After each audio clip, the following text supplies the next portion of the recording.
Olha, hoje a gente vai mergulhar num tema que, nossa, tira o sono de muito pai e mãe por aí, né? Recebemos bastante material, artigos, notas, pesquisas sobre isso.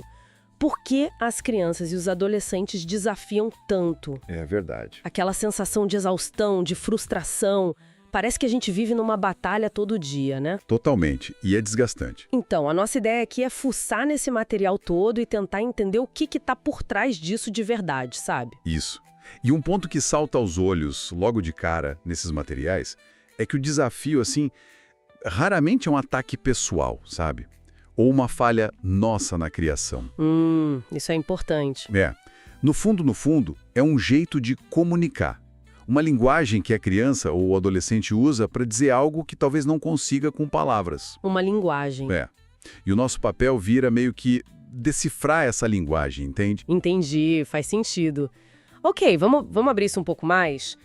Lendo os textos, fica claro que desafiar faz parte, né? É esperado no desenvolvimento deles. Sim, com certeza. As fontes até falam daquelas fases que a gente conhece, tipo os terríveis 2 anos, que a criança está buscando autonomia, aí o não vira quase um teste de poder, né? Exato, o famoso Terrible Two. Depois tem a pré-escola, que eles querem afirmar a vontade, testar as regras. Aí mais pra frente, na infância, vem o senso de justiça, a argumentação fica mais forte. E aí chega a adolescência, né? Que é um capítulo à parte. Nossa, nem fala. É um período, assim, muito intenso. Estão construindo a identidade, questionando tudo, a autoridade. E tem um ponto que as fontes batem muito na tecla. O cérebro deles ainda está em obras, digamos assim. Em obras, gostei. Principalmente o córtex pré-frontal. Pensa nele como se fosse o freio do cérebro, sabe? Que ajuda a controlar impulso, a pensar antes de agir. Ah, o famoso controle inibitório. Isso. Essa parte ainda não está pronta na adolescência. Então, aquela capacidade de lidar com emoção forte, no calor do momento, é limitada mesmo. Não é que eles querem ser difíceis, é que biologicamente é mais complicado para eles. Entendi. Não é maldade, é o cérebro deles funcionando como esperado para a idade. Exato. Biologia pura. Isso me lembrou uma ideia bem interessante que apareceu no material, que acho que foi da Mayra Gaiato, que diz que a criança quase que foi feita para desafiar. Parece estranho falando assim, né? Mas a ideia é que essa exploração, esse teste de limites, é como se eles estivessem andando no escuro procurando a parede, sabe? Buscando a segurança do limite. Isso. A parede, o limite, claro, dá segurança. Eles precisam saber até onde podem ir. É um jeito de entender o mundo. E o mais fascinante, que os materiais exploram bem, são as necessidades que não estão sendo atendidas, sabe? Que ficam escondidas por trás do desafio. Ah, isso é chave. Muitas vezes o comportamento desafiador é só um jeito torto de pedir atenção. Mesmo que seja bronca, né? Aquela lógica do qualquer atenção é melhor que nenhuma. Uma birra pode ser só um grito por conexão. É verdade. Às vezes a gente só vê a birra, não o pedido por trás. Pois é. Ou então, como você falou antes, uma tentativa de ter um pouco mais de controle, de autonomia. Quando eles se sentem muito mandados, sabe? Sim, mas aí vem a dúvida, né? Como que a gente sabe se é isso, essa busca por autonomia, ou se é, sei lá, manha, teimosia, que é o que a gente costuma pensar primeiro? Olha, é uma linha tênue, com certeza. Mas acho que a dica é observar o quadro geral, o contexto, o que mais está acontecendo. Além dessa busca por autonomia, as fontes lembram do básico, né? O básico tipo... Cansaço, fome, excesso de estímulo. Hoje em dia, a sobrecarga sensorial do mundo digital também entra forte nisso. Tudo isso diminui a capacidade deles de se regular. Ah, claro, o famoso HALT. Hungry, angry, lonely, tired. Com fome, com raiva, sozinho, cansado. Exatamente. Às vezes, o desafio é só o corpo ou a mente dizendo chega, não aguento mais. Outras vezes, é a única forma que eles têm para lidar com emoções difíceis que eles nem sabem nomear direito. Raiva, frustração, medo. O comportamento vira a válvula de escape. Faz todo sentido. Descarregam na gente, né? E tem mais uma coisa. Às vezes é simplesmente falta de habilidade. A criança não sabe como fazer o que a gente pediu, ou como lidar com aquela situação social. Aí o jeito é empacar, desafiar. Não é o problema em si, é um sintoma de algo mais fundo. E é aí que entram as nossas reações, né? Os materiais falam muito disso. Muito. É crucial. Lembro de um texto, acho que citava Daniela Faria, alertando sobre o perigo de rotular, chamar a criança de teimosa, desobediente. Isso. Porque ela pode acabar acreditando nisso, né? E aí começa a agir como se fosse mesmo. Vira uma profecia que se cumpre sozinha. É pesado isso. A gente precisa ter cuidado. A criança não é desobediente, ela está com um comportamento desafiador por algum motivo. Exatamente essa mudança de olhar. E outro ponto que levantaram muito foi a inconsistência. Sabe, regra que muda toda hora, um pai fala uma coisa, o outro fala outra, desautoriza. Ah, isso é clássico. Isso ensina para a criança que vale a pena insistir, que o limite não é tão firme assim. E as reações muito extremas, tipo gritar, ameaçar, coisas que a gente nem vai cumprir, geralmente só pioram, escalam o conflito. Não ensina nada, não resolve a causa. É muito fácil cair nessa, né? Reagir no impulso. Um dos manuais até descrevia isso, aquele pensamento. Quando eu vi, já gritei. A gente sabe que não é o melhor caminho, mas na hora H... Quem nunca, né? Acontece, mas o problema é que entrar nessa briga de poder raramente funciona a longo prazo. Só desgasta a relação, né? Com certeza. Vira um ciclo vicioso, ninguém sai ganhando e a conexão vai para o espaço. Entender de onde vem o desafio ajuda a gente a escolher uma resposta, sei lá, mais consciente, né? Mais construtiva. Exatamente. Então, resumindo um pouco o que a gente tirou desses materiais, fica bem claro que o desafio é complexo. É uma linguagem, tem a ver com a fase de desenvolvimento, com necessidades que não estão sendo vistas e um ponto super importante, com as nossas próprias reações. Isso mesmo. Pensando em tudo isso, a pergunta que fica martelando, né? Será que as nossas reações de sempre, aquelas do piloto automático no meio do furacão, elas estão ajudando a gente a dançar essa música difícil com nossos filhos? Ou será que, sem querer, a gente está tropeçando junto com eles? Falando nisso, uma armadilha que salta aos olhos logo de cara nos materiais entra no confronto direto, sabe? Aquele negócio de grito gera grito, a batalha de vontades. Como é que as análises que a gente viu explicam o efeito disso? Pois é, esse é um ponto crucial mesmo. O que a gente viu é que gritar ou entrar na batalha de vontades, sabe aquela disputa para ver quem manda mais? Isso ensina uma coisa que não ajuda em nada. A criança aprende que, para se comunicar, tem que escalar o conflito. E pior, o foco sai da regra, do limite, e vai para essa briga de poder. Aí gera mais o quê? Resistência, ressentimento. E um dos textos falou também das ameaças vazias, né? Se não parar, nunca mais. Isso aí vai minando a autoridade, sabe? A longo prazo.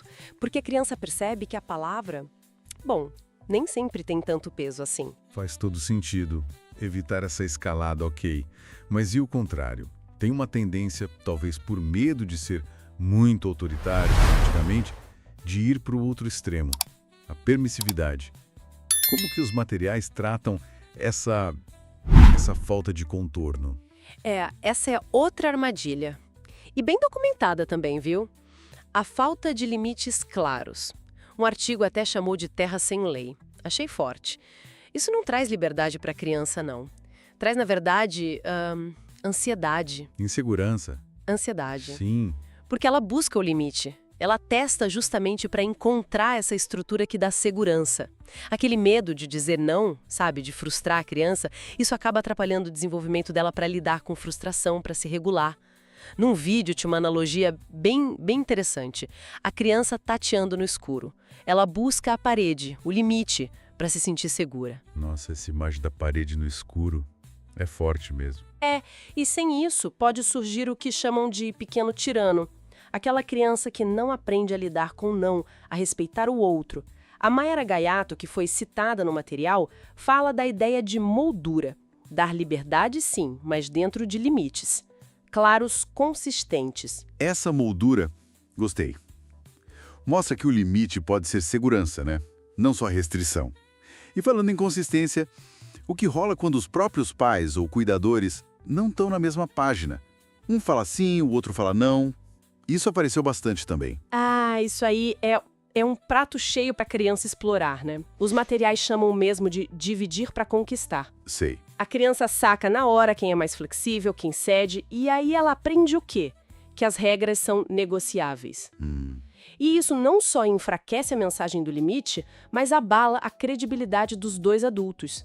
E ainda pode gerar atrito entre eles, né? Com certeza. A recomendação que aparece sempre é: olha, conversem antes, em particular, definam as regras juntos e, para a criança, apresentem uma frente unida. Então, se a gente junta tudo isso, o risco do confronto, o problema da permissividade demais, o impacto da falta de acordo, qual que seria o fio condutor que aparece nesses materiais?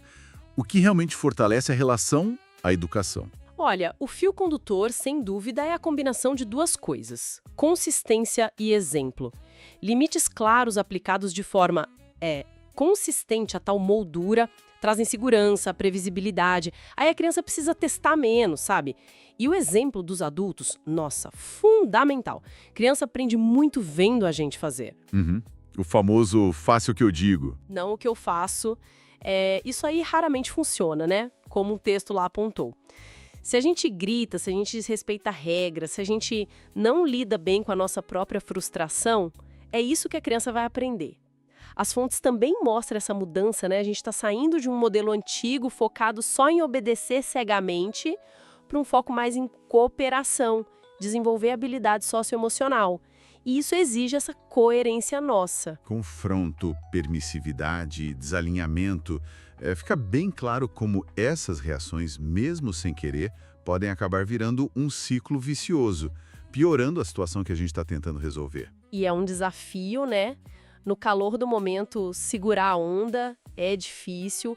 Um dos manuais que a gente viu fala que todo mundo tem seus gatilhos, suas sombras. Sim. E que os filhos sabem apertar esses botões como ninguém. Reconhecer esses nossos padrões já é, um passo enorme. Identificamos as armadilhas, então. Entendemos por que elas não costumam funcionar.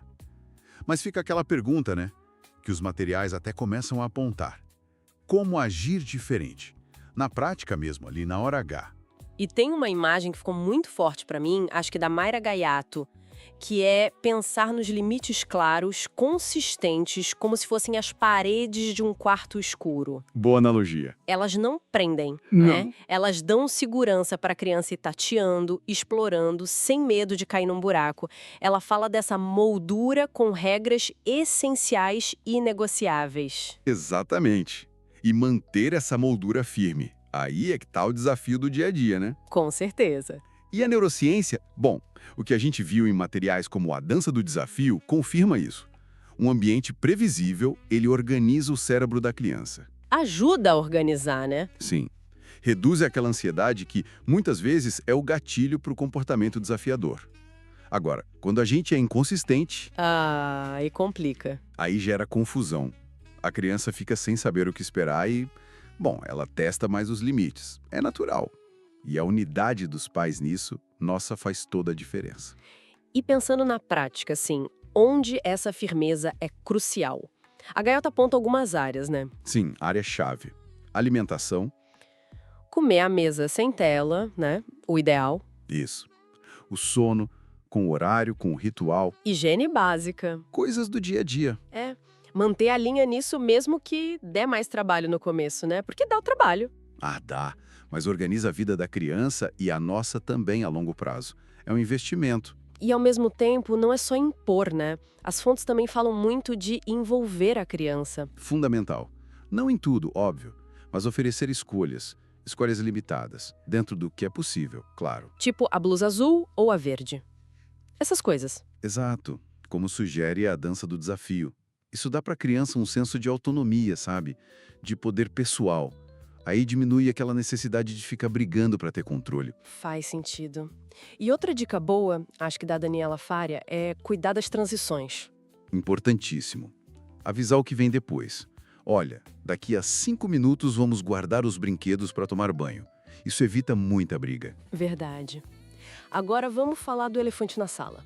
Telas. O grande desafio moderno. Quem não passa por isso, né? Os materiais detalham o que a gente já sente na pele. A dificuldade da criança de se regular depois, a impaciência. As birras na hora de desligar. Nossa. monumentais às vezes. E como afeta o sono, aqui a coisa fica bem interessante ver como a tecnologia botou mais lenha nessa fogueira, né? Isso conecta direto com outra coisa, a sobrecarga sensorial. Que não é só tela, né? Não. É o excesso de estímulo geral. Muita atividade, muito barulho, informação demais. O cérebro infantil, que ainda está amadurecendo, ele fica esgotado mesmo. E aí? E aí um cérebro cansado tem muito menos filtro, menos capacidade de lidar com frustração, fica mais reativo. E a falta de sono, que muitas vezes vem junto com a tela. Piora tudo. É um ciclo vicioso. E no meio disso tudo, estamos nós, os pais, exaustos. Exatamente. O Manual de Educação Parental fala desse lado sombra, né? O cansaço, a frustração que sobe, a culpa. Ah, a culpa. E as nossas reações, claro. O grito que escapa, a regra que a gente flexibiliza porque não aguenta mais. Como a dança do desafio mostra, isso pode acabar escalando conflitos sem querer. Totalmente. Por isso que o tal do autocuidado dos pais, olha, não é egoísmo, não é luxo. É ferramenta de trabalho essencial. É o que nos permite respirar fundo, né? Sim, para poder aplicar o que a gente está conversando aqui. Conectar antes de corrigir, sabe? Validar o sentimento da criança. Mesmo que esteja brava por desligar o tablet. Exato. Eu entendo que você tá bravo, filho. É chato mesmo ter que parar. Isso que a Daniela Faria também frisa, muda tudo. E aí sim, manter a firmeza, mas com gentileza. A gente modela isso pra eles, né? A gente modela. E reconhecer quando a gente erra, pedir desculpas. Olha, mamãe, perdeu a paciência, desculpa. Isso ensina muito mais do que qualquer bronca. As fontes valorizam muito essa humanidade. Então, resumindo essa nossa exploração, o que fica é que para ter um lar com mais conexão, mais resiliência, a gente precisa de estrutura, de rotinas que tragam segurança. Um olhar atento para esses excessos modernos, telas, atividades. E, talvez o mais importante, cuidar de quem cuida. Cuidar da gente. Precisamente, acho que a mensagem final que ecoa de todo esse material é muito poderosa e até libertadora, eu diria. Qual seria? Nossos filhos não precisam de pais perfeitos. Ninguém é perfeito. Eles precisam de pais presentes, consistentes e profundamente humanos. Presentes, consistentes e humanos. Gostei. E isso talvez levante uma questão para quem está ouvindo a gente pensar. Qual pequena mudança, por menor que seja, na rotina ou no ambiente de casa, poderia começar hoje mesmo para fortalecer essa conexão e essa resiliência? Uma ótima reflexão. E para continuar essa conversa e encontrar mais apoio, fica o nosso convite para conhecerem o canal Pais em Sintonia. Isso aí. Se essa nossa análise ajudou de alguma forma, considerem se inscrever, deixar um like para a gente saber que foi útil e compartilhar. Quem sabe não ajuda outra família também, né? Com certeza. Muito obrigada por acompanharem a gente nessa exploração. Até a próxima! Até mais.